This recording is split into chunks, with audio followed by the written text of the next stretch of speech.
Alhamdulillahi Rabbil Alamin, wassalatu wassalamu ala ashrafil anbiya'i wal mursalin, imamil muttaqin, sayyidil ghurril muhajjalin, wa ala alihi wa ashabihil mujahidin at-tahirin, amma ba'du.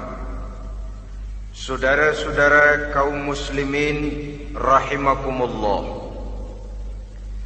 sesungguhnya gaya hidup seseorang sangat ditentukan oleh cara bagaimana dia memandang hidup ini. Dengan kata lain, bagaimana seseorang memandang hidup, begitulah dia akan hidup. Oleh sebab itu, untuk mengubah keadaan seseorang harus diawali lebih dahulu dengan mengubah caranya memandang kehidupan ini. Itulah sebabnya dalam surah Ar-Ra'd ayat 11 Allah Subhanahu wa ta'ala menjelaskan, Innallaha la yughayyiru ma biqaumin hatta yughayyiru ma bi anfusihim. Allah Subhanahu wa ta'ala tidak akan mengubah nasib dan keadaan satu kaum sampai kaum itu berusaha mengubah apa yang ada di dalam diri mereka sendiri.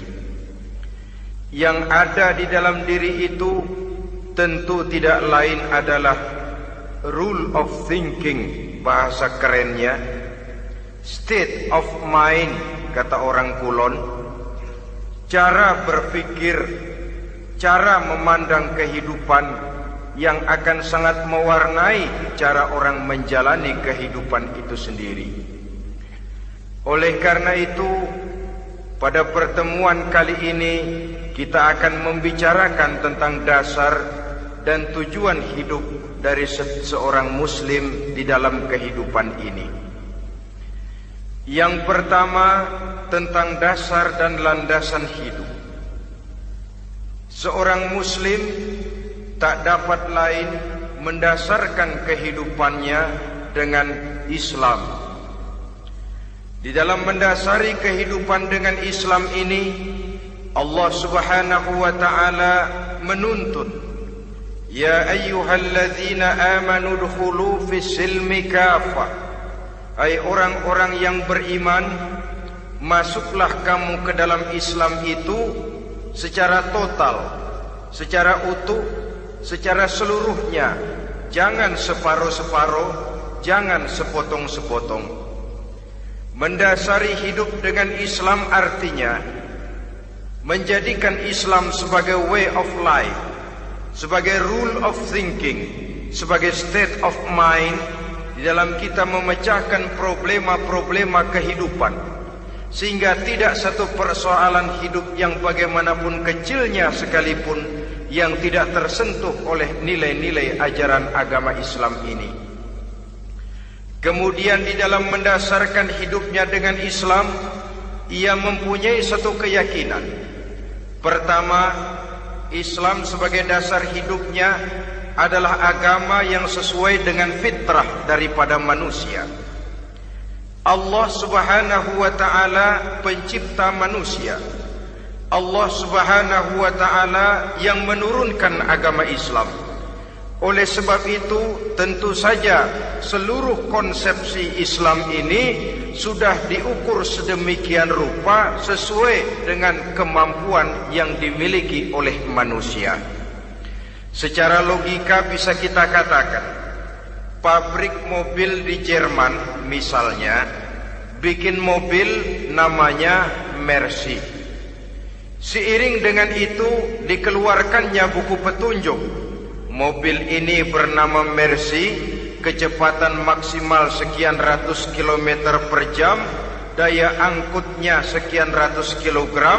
Kalau rusak memperbaikinya ini, onderdilnya itu umpamanya. Karena pabriknya yang bikin mobil, lalu pabriknya juga yang mengeluarkan buku petunjuk, tentu buku itu sesuai benar untuk mobilnya. Dan logika mengatakan, tidak bisa kita punya mobil Mercy rusak, kita perbaiki dengan menggunakan buku petunjuk yang dikeluarkan oleh pabrik mobil Fiat. Tentu saja mobil makin rusak, acak-acakan dan tidak karu-karuan. Ini artinya, jikalau manusia ingin baik, jikalau manusia ingin mencapai sesuatu yang bernama bahagia, dia harus mengikuti petunjuk yang dikeluarkan oleh yang menciptakan manusia. Dan petunjuk-petunjuk itu telah turun dalam satu konsepsi yang bernama Islam yang sesuai dengan fitrah manusia. Yang kedua, oleh karena keyakinannya bahwa Islam sesuai dengan fitrah manusia, ia pun berkeyakinan bahwa Islam adalah agama untuk seluruh manusia, universal. Walaupun ia diturunkan di tanah Arab, tetapi ia bukanlah agama hanya untuk orang Arab semata-mata. Keyakinan ini perlu ditegakkan kembali, oleh karena akhir-akhir ini muncul pendapat-pendapat yang menganggap seolah-olah agama itu barang impor. Persilahkan saja kalau memang itu merupakan keyakinannya, tetapi menganggap agama sebagai barang impor sungguh merupakan satu kekeliruan yang sangat besar. Bahwa Arab sebagian besar memang Islam, jelas. Tetapi Islam bukannya Arab, itu pun harus kita akui. Kita bisa menjadi Muslim yang baik tanpa perlu menjadi orang Arab. Dengan kata lain, kita bisa menjadi Muslim yang baik dengan tetap menjadi warga negara Indonesia yang baik. Bahwa Al-Quran diturunkan dalam bahasa Arab oleh karena memang ia turun di tanah Arab. Buktinya apa? Walaupun Quran dalam bahasa Arab, tidak satu pun ayat Quran yang ditujukan kepada orang Arab semata-mata. Tidak ada ayat ya ayyuhal arabiyun, hai orang-orang Arab. Tidak ada. Yang ada malah ya ayyuhan nas, wahai manusia. Manusia yang mana? Yang mana saja asal merasa manusia. Kalau tidak merasa manusia, tidak usah terpanggil dengan ayat tadi. Maka dalam mendasari hidup dengan Islam, kita berkeyakinan Islam adalah agama untuk seluruh manusia. Yang ketiga, di dalam mendasari hidup dengan Islam, kita berkeyakinan Islam adalah agama terakhir yang diturunkan kepada Rasul terakhir. Tidak ada Rasul dan Nabi sesudah Nabi Muhammad, dan tidak ada agama lagi sesudah agama Islam. Dasar-dasar keyakinan ini melembaga dalam pribadi kita, membentuk satu keyakinan yang mendasari kehidupan ini, sehingga tidak satu problema yang bagaimanapun kecilnya dalam kehidupan yang tidak tersentuh oleh nilai-nilai Islam. Sejak kita tidur sampai kita bangun tidur, bahkan tidur itu sendiri, dan seluruh kegiatan kehidupan yang kita laksanakan dalam 24 jam, tidak satu pun yang tidak tersentuh oleh nilai-nilai Islam. Inilah pandangan hidup Muslim. Jawaban seorang Muslim terhadap problema-problema kehidupan yang dihadapinya, yang di dalam menjawab problema itu ia Islam oriented, berorientasi kepada nilai-nilai Islam. Apa kata Islam tentang pekerjaan yang dihadapinya? Halal kata Islam, halallah dia katakan. Haram kata Islam, haram dia katakan. Islam oriented. Barometer dalam perbuatannya tidak lain daripada nilai-nilai Islam itu sendiri. Dan kemudian di dalam mendasari kehidupan dengan Islam, ia berkeyakinan Islam adalah satu-satunya agama yang benar. Bahasa kerennya, Islam is the single one, the true religion behind the God. Satu-satunya. Keyakinan ini kelihatannya subjektif, tapi memang inilah pokok daripada kehidupan beragama. Saudara-saudara kaum muslimin rahimakumullah, kalau itulah dasar daripada kehidupan kita sebagai muslim, apa yang menjadi landasannya? Kalau dasar hidup kita Islam, maka landasan hidup kita tidak lain adalah Al-Quran dan Sunnah Rasulullah Sallallahu Alaihi Wasallam. Dunia penuh dengan orang-orang besar, dan setiap orang-orang besar itu mempunyai ajaran-ajaran yang pernah jaya, pernah dikumandangkan, didengung-dengungkan, naik ke panggung sejarah untuk kemudian tenggelam. Satu ajaran hanya akan langgeng, satu ajaran hanya akan tahan lama apabila dia turun dari sumber yang serba maha. Kalau dia turun dari manusia, maka sifatnya hanya musim. Yang namanya musim, saudara-saudara, namanya musim tidak bisa dilarang. Tapi kalau sudah selesai, habis sendirian. Itu musim namanya. Musim rambutan. Kalau datang musim rambutan, apa bisa dilarang? Gak boleh musim rambutan. Ya tidak bisa, dia akan tumbuh terus. Tapi manakala musimnya habis, habis. Begitulah nasib dari ajaran yang nisbi, relatif dan temporer apabila dia bersumber dari manusia. Maka satu ajaran hanya akan langgeng, tahan lama apabila dia turun dari sumber yang serba maha. Dan itu sudah turun bernama Al-Quranul Karim. Sedangkan sunnah, saudara-saudara, merupakan penjelasan dari apa yang oleh Quran tidak dijelaskan dalam bentuk yang detail, melengkapi apa yang oleh Al-Quran hanya disebutkan dalam bentuk garis besarnya saja. Baik Quran maupun sunnah kita sebut merupakan dasar, landasan yang primer. Sedangkan untuk memahami Quran dan sunnah, kita memerlukan pendapat-pendapat orang yang ahli di bidang itu. Dalam hal ini kita sebut saja dengan ulama. Dan ini merupakan sumber yang sekunder dari landasan hidup kita sebagai seorang muslim. Dua rel ini, Quran dan sunnah, merupakan landasan di mana kereta api Islam ini berjalan. Quran dan sunnah. Saudara-saudara kaum muslimin rahimakumullah, oleh karenanya marilah kita menjadikan Quran dan sunnah ini sebagai imam di dalam kehidupan kita. Bukankah Rasulullah sallallahu alaihi wasallam pernah memberikan pilihan, man ja'alal Qur'ana amamahu qadahu ilal jannah wa man ja'alal Qur'ana khalfahu saqahu ilan nar. Siapa yang meletakkan Quran di depannya, dijadikannya Quran sebagai imam dan dia sebagai makmum, maka Al-Quran akan membimbing dia ke surga. Ya, surga di dunia ini, lebih-lebih lagi surga di akhirat nanti. Sebaliknya, wa man ja'alal Qur'ana khalfahu, siapa yang meletakkan Quran di belakangnya, dia belakangi ajaran dan konsepsi Al-Quran, dia tinggalkan perintah-perintah Al-Quran, maka Al-Quran yang dibelakanginya itu akan mendorong dia ke neraka. Neraka dunia, lebih-lebih neraka di akhirat nanti. Pilihan terserah kita. Jikalau kita mau menjadikan Quran sebagai imam, artinya kita menjadi makmum. Resikonya dimanapun, makmum wajib ikut imam. Imam takbir, makmum takbir, imam ruku, makmum ruku, imam i'tidal, makmum i'tidal.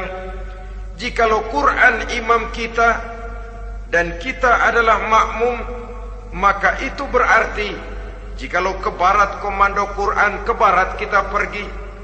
Jikalau ke timur kata Quran, ke timur kita menuju. Jikalau halal kata Quran, halal kita katakan. Jikalau haram kata Quran, haram kita ucapkan. itu resikonya kita menjadi makmum menyusun pola hidup yang lebih Qur'ani.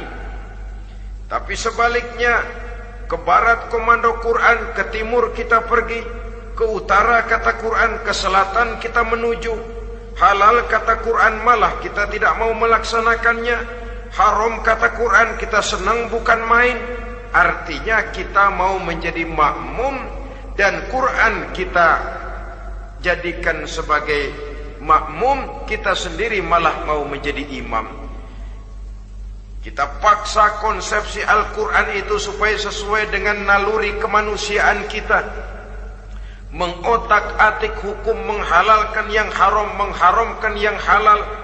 Dikala itu landasan hidup kita sudah goyah, tidak lagi sebagai landasan tempat kita bertolak, tetapi malah menjadi satu landasan yang kita injak-injak.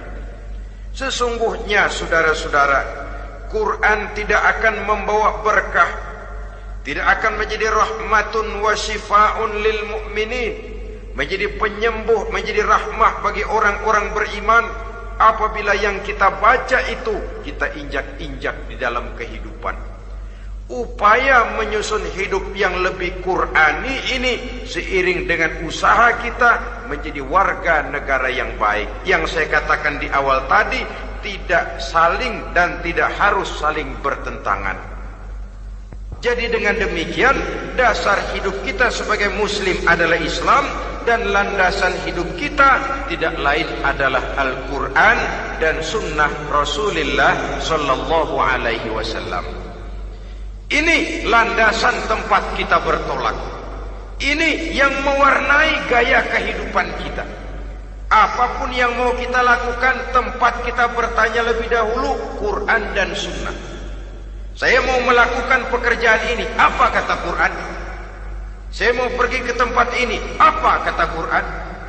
Saya mau berusaha dengan mengerjakan perusahaan ini, apa kata Quran?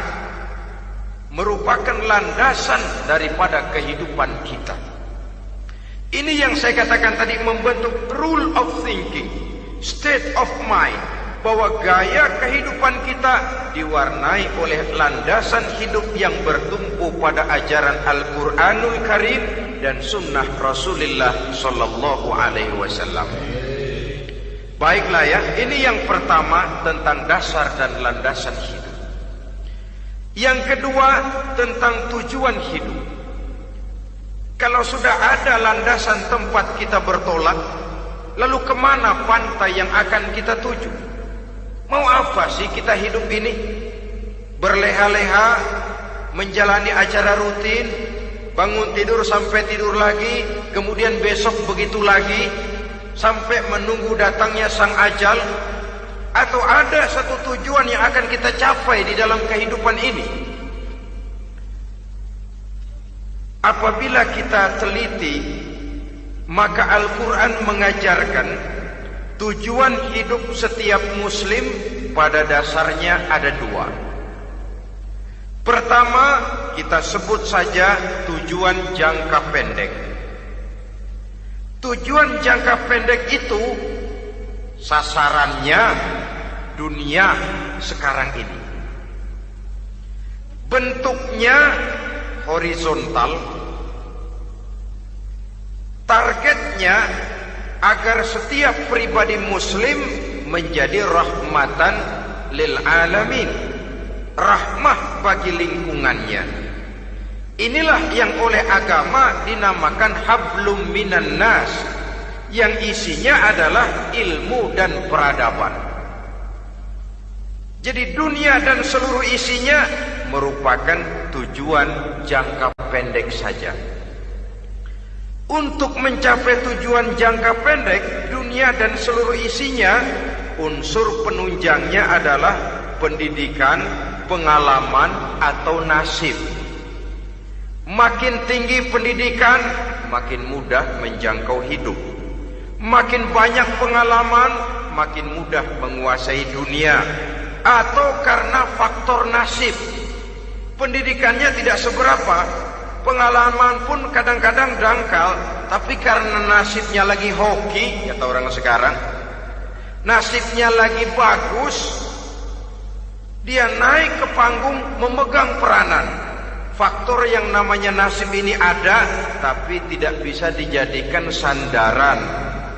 Untuk menjangkau dunia dan seluruh isinya, unsur penunjangnya pertama pendidikan, yang kedua pengalaman, yang ketiga faktor nasib. Oleh karena itu, apabila kita ingin mudah mencapai dunia, yang pertama harus kita laksanakan bagaimana menempuh satu pendidikan. Di zaman sekarang orang terangsang untuk hidup dalam pola yang oleh orang-orang priangan disebut hardolin. Saudara tahu hardolin? Itu potongan dari dahar modal ulin. Filsafat hidup yang pakaian mau bagus, makan mau enak, kerja nggak mau. Akhirnya jadilah dia penghayal kelas berat, tukang-tukang lamun kelas tinggi. Tiap hari kegiatannya ya cuma tidak terlepas dari tiga kriteria itu. Hardolin. Pokoknya kalau sudah dahar, modal, ulin. Besok ya begitu lagi. Pola dari dimana orang pakaian mau bagus, makan mau senang, duit mau punya, kerja tidak mau. Kadang-kadang mau kerja tapi tidak tahu apa yang harus dikerjakan. Ditambah oleh sempitnya lapangan pekerjaan. Tidak tahu apa yang harus dikerjakan, dilatar belakangi oleh tidak adanya pendidikan yang dia terima, sehingga mau kerja apa lalu bingung. Oleh karena itu, terutama buat adik-adik remaja, para pemuda, saya berpesan untuk menjangkau dunia, yang pertama harus kita jalani bagaimana membina diri, mendidik. Taruh kata drop out, putus sekolah. Tapi drop out bukan halangan bagi tumbuhnya cita-cita yang mulia. Bahkan ada orang bilang many a great man starts as a newspaper boy. Banyak orang-orang besar yang memulai pekerjaannya dagang koran. Putus sekolah bukan merupakan halangan bagi tumbuhnya cita-cita yang mulia. Dan tidak sedikit orang-orang besar yang tidak keluaran perguruan tinggi. Tidak sedikit orang-orang besar yang tidak merupakan produk dari perguruan tinggi tertentu. Tapi kerajinannya belajar, banyak membaca, banyak bergaul, autodidak. Syukur kalau masih bisa menempuh pendidikan yang formal. Kekurangan ekonomi, kemiskinan keluarga jangan menjadi penghalang bagi tumbuhnya cita-cita yang tinggi untuk menempuh karier pendidikan yang baik. Ini memang pahit, tapi bagaimanapun kata orang, lebih baik makan singkong beneran daripada makan roti ngimpi. Artinya jikalau memang perlu, lebih baik sekolah sambil dagang koran, nyemir sepatu, parkir mobil, daripada hardolin itu tadi. Tanpa prospek hari depan yang ada artinya. Dan pendidikan memang merupakan sesuatu yang baik. Tapi tanpa ini, rasanya kita akan sulit untuk menjangkau dunia, tersisih di pojok-pojok kehidupan. Jangan lalu bilang, manusia kan rezekinya sudah dijamin oleh Allah. Ayam saja ada rezekinya, of course. Tapi jangan lupa, cara ayam cari rezeki dengan cara manusia cari rezeki lain. Kalau ayam cari rezeki dari tahun atu, modalnya cuma ceker sama patok kalau ayam mah.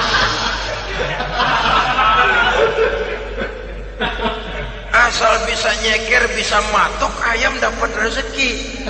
Pokoknya kertok dah. Tapi manusia cari rezeki, dia harus cari lapangan kerja. Lapangan kerja sulit. Sudah dapat lapangan kerja, harus punya keahlian. Untuk memperoleh keahlian, harus dengan pendidikan.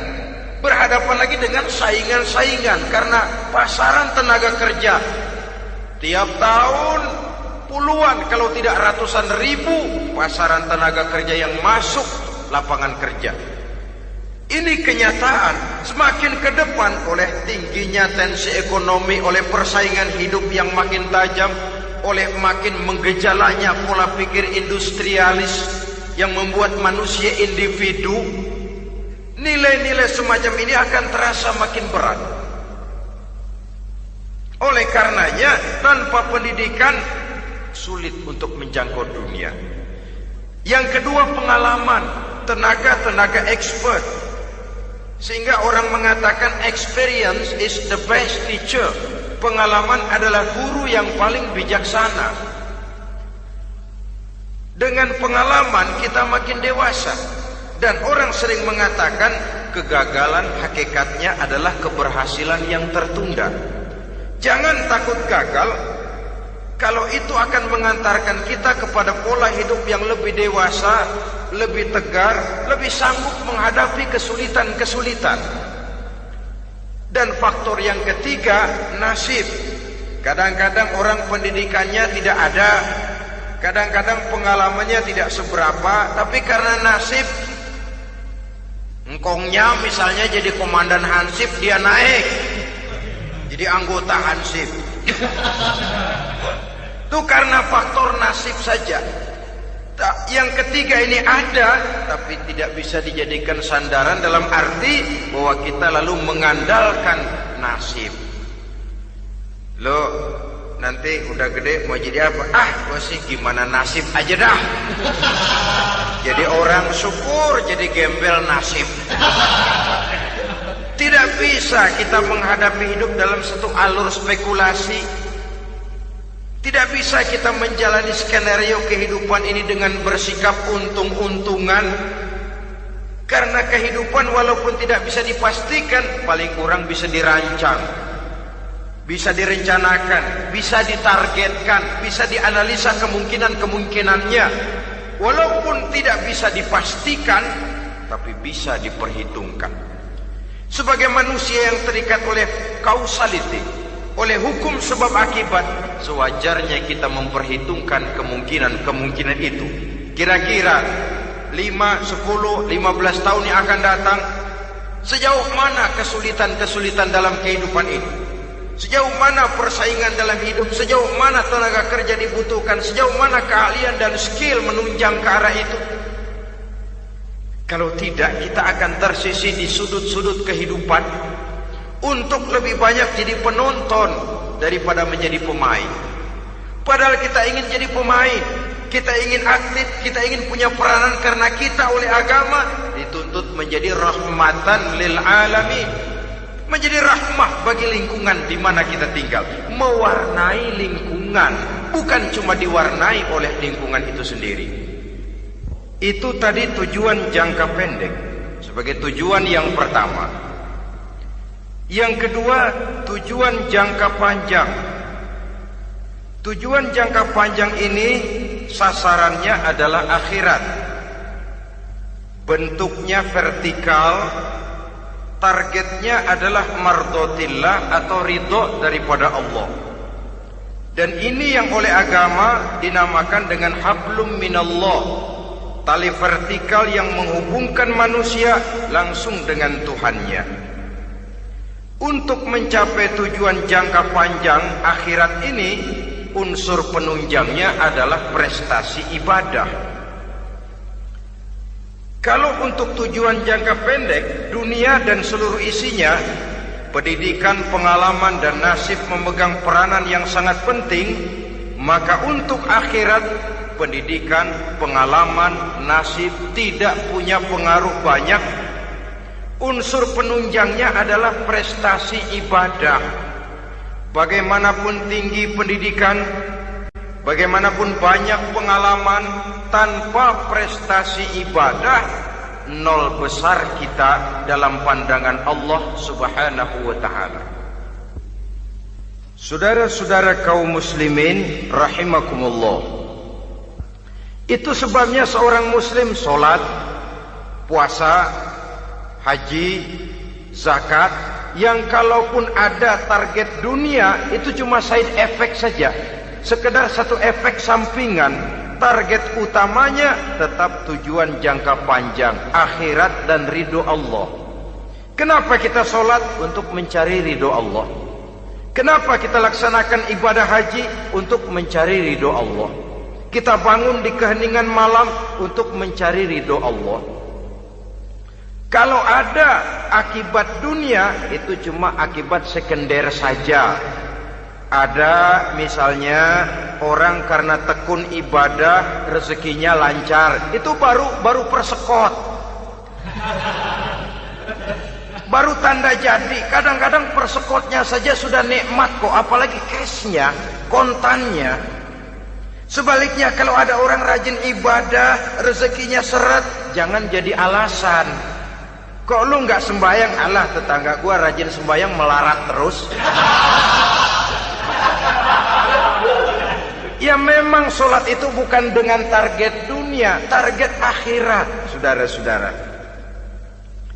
Oleh sebab itu, seorang muslim adalah seorang yang berpandangan luas, berjiwa lapang.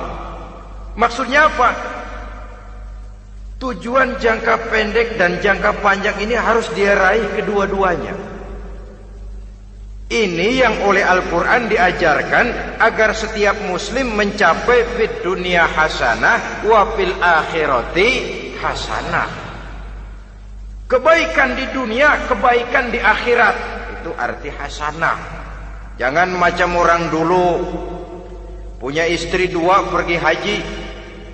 Yang satu yang muda istrinya namanya Hasanah, yang satu namanya Khadijah. Waktu tawaf keliling Ka'bah, si suami ini nggak bisa doa apa-apa kecuali Rabbana Atina itu. Tiap putaran Rabbana Atina fid dunya hasanah wa fil akhirati hasanah. Putaran kedua Rabbana Atina fid dunya hasanah wa fil akhirati hasanah. Ini istri tuanya yang namanya Khadijah dengerin aja. Akhirnya di satu saat dia colek suaminya, "Bang, mentang-mentang Hasanah bini muda disebutin melulu. Saya dong disebutin dalam doa." "Iya dah, ntar putaran selanjutnya." Suaminya blow on juga.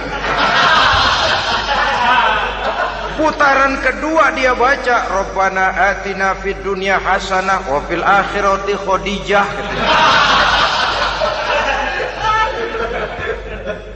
Saudara-saudara, itu makna refleksi daripada doa tadi itu, doa sapu jagat. Kita ingin fid dunya hasanah wa fil akhirati hasanah.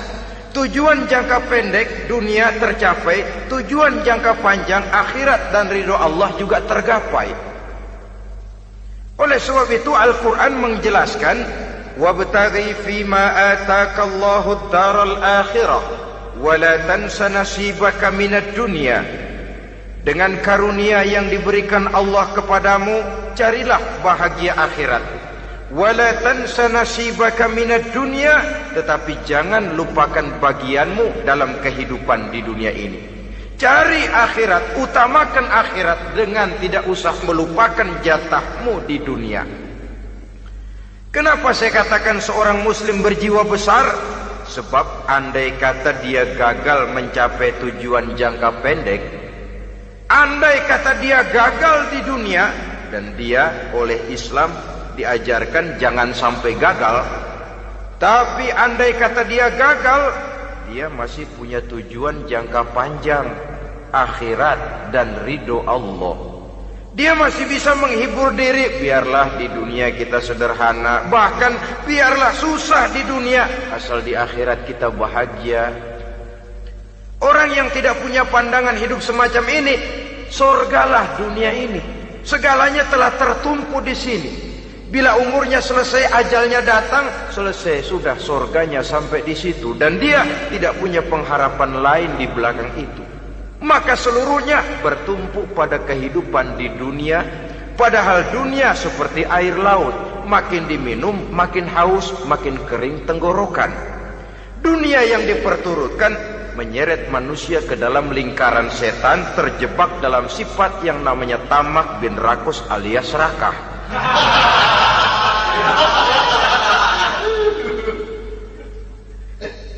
Andai kata dia gagal untuk tujuan jangka pendek, dia masih punya tujuan jangka panjang, akhirat.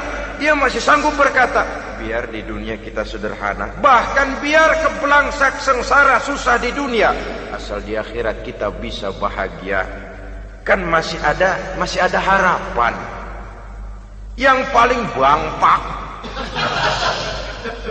paling rusak betul, sudah di dunia sengsara, di akhirat celaka. Di dunia rumahnya gubuk, pinggir kali miring,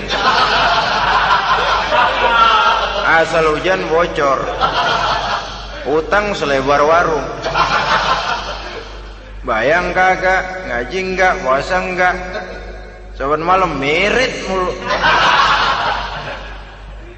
Saudara hadirin yang saya hormati, lalu kapan mau bahagia kalau sudah di sini susah, di sana akan susah juga.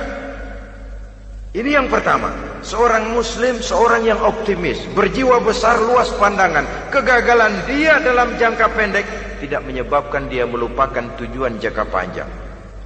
Yang kedua, positifnya apa? Cara dia mencapai tujuan jangka pendek diwarnai oleh keyakinan adanya tujuan jangka panjang. Dia memang benar cari harta, tapi karena dia yakin ada akhirat, Allah ridho apa tidak? Ini positifnya. Saya memang cari duit, tapi dengan cara ini Allah ridho apa tidak? Saya memang ingin berpakaian yang rapi, tapi dengan tidak menutup aurat begini, Allah ridho atau tidak? Saya memang bergaul menghormati teman, tapi terjebak dalam minuman keras karena menghormati teman, Allah ridho apa tidak? Ini orang yang punya tujuan jangka panjang. Segalanya diberikan bingkai dengan pertanyaan, Allah ridho atau tidak? Keyakinannya terhadap tujuan jangka panjang mewarnai gaya hidupnya di dunia ini, mencapai tujuan jangka pendek tadi. Mau minum, Allah ridho apa enggak ini? Mau makan, yang saya makan Allah ridho apa enggak ini? Pendeknya apapun yang mau dia kerjakan, karena dia punya keyakinan tujuan jangka panjang, dia selalu menimbang terhadap ridho Allah tadi. Jadi tanpa prestasi ibadah, kita nol besar dalam pandangan Allah. Ini nilai manusia yang hakiki di sini. Ini makna inna akramakum indallahi atqakum. Di akhirat nanti kan tidak pernah akan disidang, kamu pendidikan setinggi apa? Tidak. Gelarmu berapa renteng? Profesor, doktor? Tidak. Akhirat hanya menyidang kau sholat atau tidak, kau puasa atau tidak, kau zakat atau tidak. Diberikan kamu harta yang banyak, dari mana kau dapat, kemana kau belanjakan. Prestasi ibadah itu yang ditanya. Setinggi apa pendidikan, sebanyak apa pengalaman, no problem, tidak jadi masalah di akhirat itu. Prestasi ibadah itu yang akan kita persembahkan di hadapan Allah. Itu makna inna akramakum indallahi atqakum. Kerbau dinilai dari dagingnya, makin gemuk makin mahal harganya. Tapi ada perkutut lebih mahal dari kerbau. Perkutut itu mahalan mentahnya loh daripada matangnya. Karena harga perkutut pada suaranya.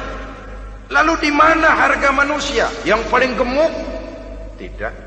Suaranya, oh kalau manusia dinilai dari suaranya, barangkali Madonna nomor awal masuk surga itu. Hanyalah dengan prestasi ibadah kita bisa mencapai tujuan jangka panjang akhirat dan ridho Allah. Nah, baiklah ya, kalau sudah jelas bahwa kita punya dua tujuan jangka hidup, jangka pendek dan jangka panjang, bagaimana Islam mengajarkan kita meraih dua ini? Pada prinsipnya Islam mengajarkan sistem keseimbangan. Dalam berbagai aspek kehidupan, keseimbangan ini nampak dengan nyata diajarkan oleh agama kita. Seperti ayat yang saya bacakan tadi.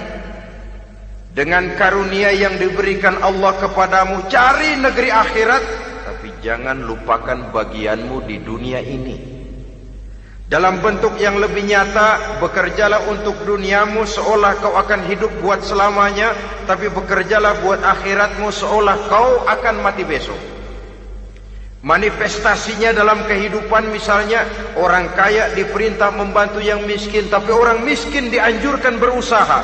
Jangan mengandalkan hidup kepada yang kaya, seimbang. Kamu kaya, betul Pak, bantu yang miskin. Kamu miskin, iya Pak, berusaha. Seimbang. Tuan rumah diwajibkan menghormati tamu, tamu diwajibkan tahu diri, seimbang. Jadi bagaimana kalau sudah kita bekerja di sawah, di ladang, di pasar, di kantor, anggap kita akan hidup selamanya agar timbul gairah kerja. Tapi kalau sudah sholat, anggap kita akan mati besok supaya timbul khusyuknya. Nah, titik tekannya di mana? Stresnya itu. Walaupun Islam mengajarkan sistem keseimbangan, tapi Al-Quran tetap menggarisbawahi walal akhiratu khairul laka minal, bahwa bagaimanapun seimbangnya, akhirat itu lebih utama daripada dunia. Bagaimana implementasinya? Kata orang-orang tua, kalau kita menanam padi, rumput pasti tumbuh, tapi nanam rumput jangan mimpi tumbuh padi. Maksudnya apa? Kalau satu perbuatan kita niatkan karena Allah, dunianya pasti ikut. Tapi kalau satu perbuatan diniatkan karena dunia semata-mata, akhirat akan hilang. Sebab itu, biasakanlah berbuat sesuatu baik untuk tujuan jangka pendek, lebih-lebih untuk tujuan jangka panjang, dengan motif lillahi ta'ala. Jadi saya ulangi, satu perbuatan kalau sudah diniatkan karena Allah, dunia biasanya ikut. Tapi kalau diniatkan karena dunia semata-mata, akhirat akan luput. Padahal itu titik tekannya, walal akhiratu khairul laka minal ula. Saudara-saudara kaum muslimin rahimakumullah, ini tujuan hidup. Jadi landasan tempat kita bertolak sudah jelas, pantai yang akan kita tuju dalam kehidupan ini juga sudah nyata. Kita ingin mencapai apa yang dinamakan fid dunya hasanah wa fil akhirati hasanah. Untuk itu perlu ada keseimbangan, tetapi titik tekannya tetap akhirat lebih utama daripada kehidupan dunia ini. Sekarang kalau sudah ada dasar hidup, sudah ada tujuan yang akan kita capai, tentu harus ada alat untuk mencapainya. Semuanya perlu sarana. Bahkan pada hakikatnya dalam kaidah usul fikih para ulama mengajarkan lil wasail hukmul maqasid. Sarana dan tujuan hukumnya sama. Ini mestinya mendidik umat Islam jadi pinter. Jangan cuma berpikir melaksanakan satu pekerjaan, tapi juga berpikir menciptakan sarana untuk terwujudnya pekerjaan itu. Misalnya umat Islam wajib pergi haji kalau mampu, kan begitu toh? Kalau dia umat Islam Indonesia, tentu pergi hajinya ke Mekah. Mekah, Jeddah, Mekah, Indonesia, perlu sarana angkutan untuk sampai ke sana. Kapal laut, kapal udara. Artinya umat Islam harus maju di bidang teknologi, bisa menciptakan pesawat, bisa menciptakan kapal laut, sarana yang akan menyampaikan dia untuk bisa melaksanakan ibadah haji. Selama ini kita bertumpu kepada pemikiran, pokoknya kan yang penting gue pergi haji pakai apa, kayak gue punya duit. Dari segi pribadi memang barangkali begitu. Tapi sebagai umat yang harus mencapai kemajuan, apabila diperintahkan melaksanakan sesuatu, kita pun hakikatnya dituntut menciptakan sarana untuk menunjang pelaksanaan sesuatu itu sendiri. Agama mengajarkan an-nazafatu minal iman, kebersihan sebagian daripada iman. Siapa yang menciptakan mesin cuci, sabun-sabun keras, deterjen, rinso dan lain sebagainya? Siapa yang menciptakan air condition, pembersih ruangan? Kita hanya berpikir pokoknya kan bersih, mau pakai apa kek. Kita jarang yang berpikir kepada pewujudan teknologi modern untuk menerjemahkan hadis itu. Syukurlah belakangan ini sudah muncul teknokrat muslim yang dijiwai oleh semangat Al-Quran membuka tabir rahasia konsepsi Islam di lapangan teknologi modern yang makin lama makin menunjukkan tuntutan kebutuhan daripada umat itu sendiri. Dengan demikian, apabila ada tujuan hidup, kita memerlukan alat untuk mencapai tujuan tadi. Supaya tujuan fid dunya hasanah wa fil akhirati hasanah tercapai, apa alat yang harus kita pakai? Kita lihat surah At-Taubah ayat 111 memberikan jawaban. Innallaha ashtara minal mu'minina anfusahum wa amwalahum bi anna lahumul jannah. Sesungguhnya Allah telah membeli dari orang-orang beriman diri mereka, harta mereka, bahwa sesungguhnya bagi mereka adalah surga. Coba kita simak ayat ini sejenak, akan nampak dengan jelas bahwa ayat ini hakikatnya merupakan satu transaksi yang nyata benar antara kita dengan Allah. Transaksi jual beli sudah terjadi, dan itu langsung dengan Allah, tertuang dalam pernyataan Quran. Pembeli Allah, penjual kita orang-orang beriman, dagangannya adalah anfus dan amwal, harganya adalah surga. Itu sudah tanda tangan pernyataan kita siap jual beli ya Allah. Apalagi baiat kita apa? Inna solati wa nusuki wa mahyaya wa mamati lillahi rabbil alamin. Solatku, ibadahku, hidup dan matiku cuma untuk Allah Tuhan seluruh sekalian alam.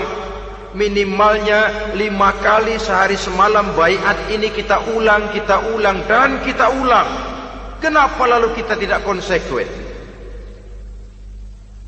Dalam konteksnya dengan persoalan, maka alat hidup kita itu ada 2. Pertama, anfus. Ini bentuk mufrad dari jamaknya, bentuk jamak dari mufrad nafsun. Biasa diterjemahkan dengan diri.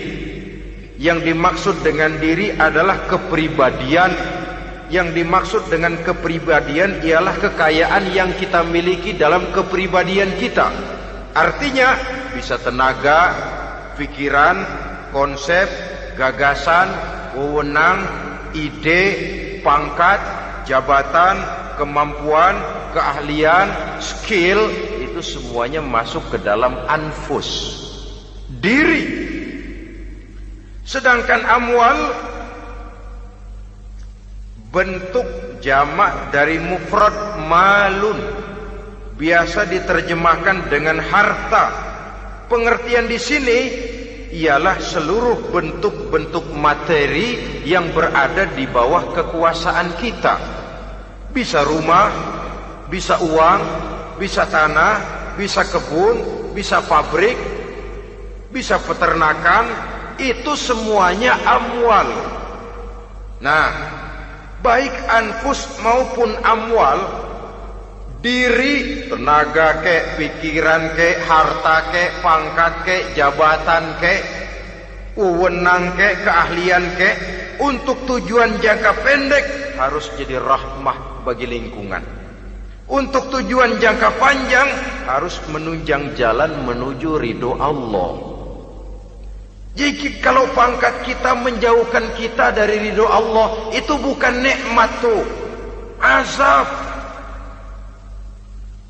Punya pangkat bukan melakukan kebaikan, malah melakukan kejahatan, setidak-tidaknya berdiri di belakang kejahatan, melindungi perbuatan-perbuatan munkar. Dalam kelas kakap melindungi korupsi, dalam kelas teri jadi backing tukang koprok.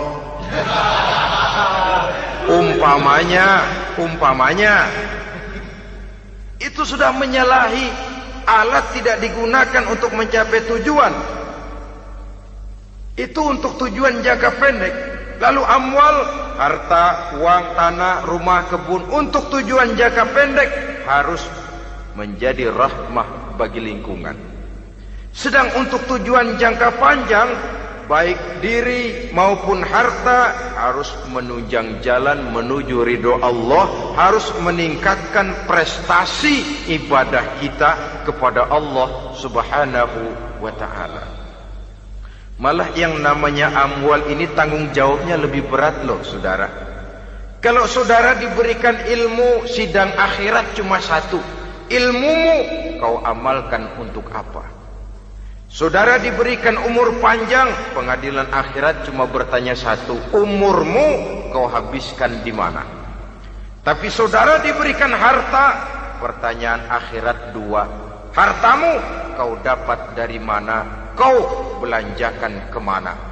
Dari mananya dan kemananya ditanya, depan belakang. Wah, kadang-kadang kan ada orang hartanya didapat dari jalan yang halal, dibelanjakan di jalan haram. Kerja peras keringat banting tulang setengah mati, begitu dapat duit beli buntutan, muter-muter kertas cari kode. Didapat dari jalan halal, dibelanjakan di jalan haram. Atau didapat dari cara yang haram, dibelanjakan di jalan yang baik. Menang judi, nyumbang pesantren. Nabi mengajarkan innallaha thayyibun la yaqbalu illa thayyib. Allah itu baik dan hanya menerima yang baik-baik saja. Tidak bisa mencuci kain dengan air najis. Kain akan tetap kotor. Saudara-saudara kaum muslimin rahimakumullah. Oleh karenanya masalahnya terpulang kepada kita, pandai-pandailah membagi orientasi.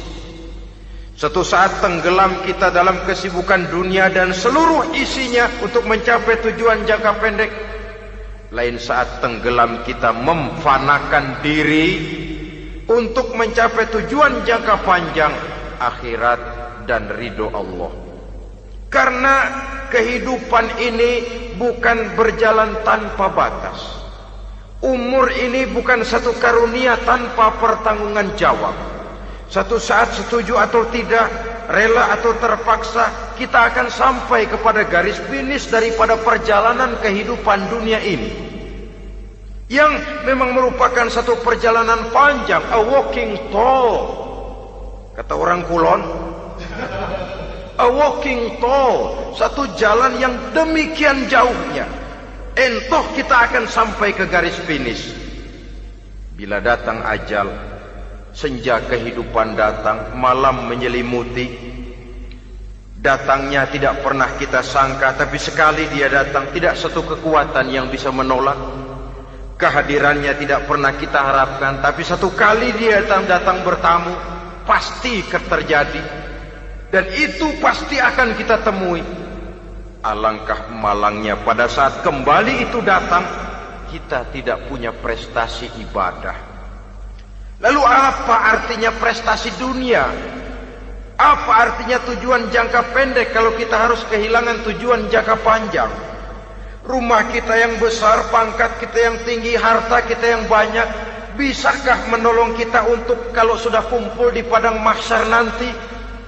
Malaikat, jangan gebugin saya, rumah saya harga 2 miliar.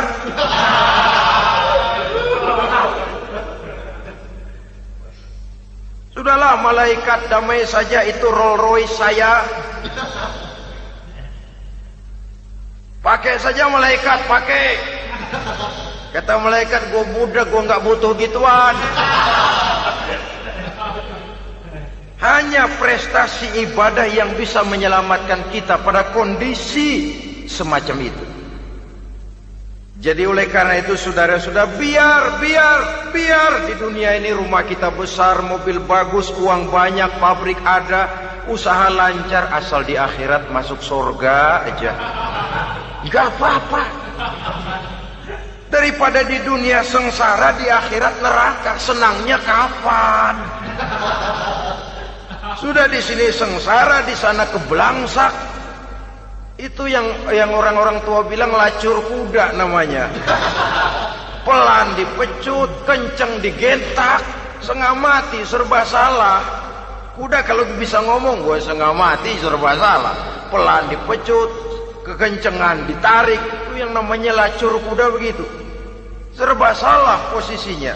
Untuk itu, pandai-pandailah membagi orientasi. Supaya tercapai tujuan ideal ini, fid dunya hasanah wa fil akhirati hasanah. Ini tentang tujuan hidup.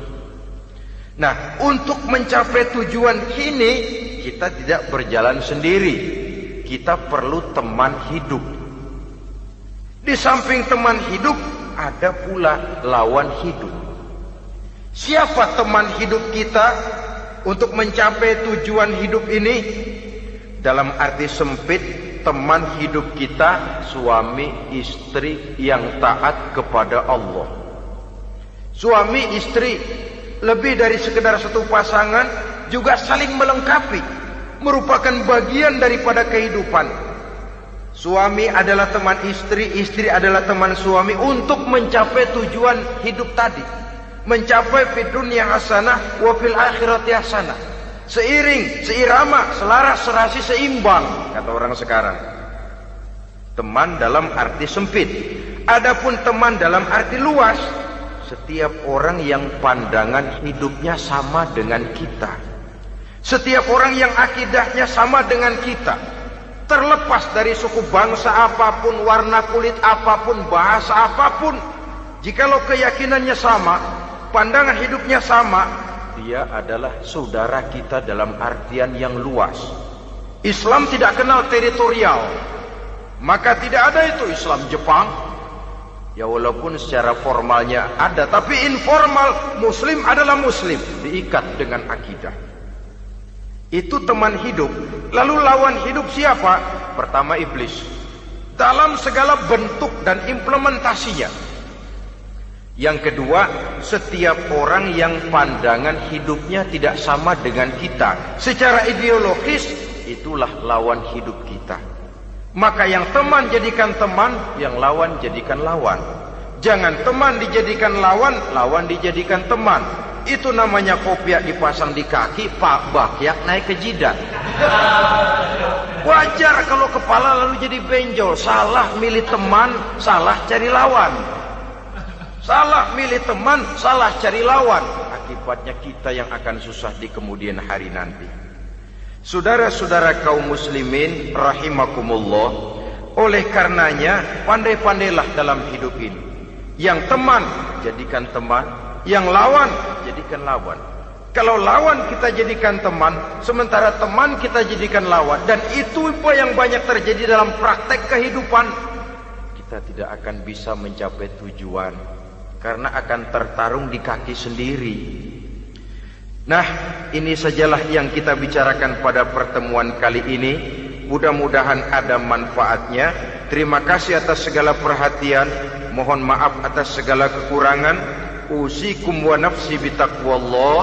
Wassalamualaikum warahmatullahi wabarakatuh. Waalaikumsalam.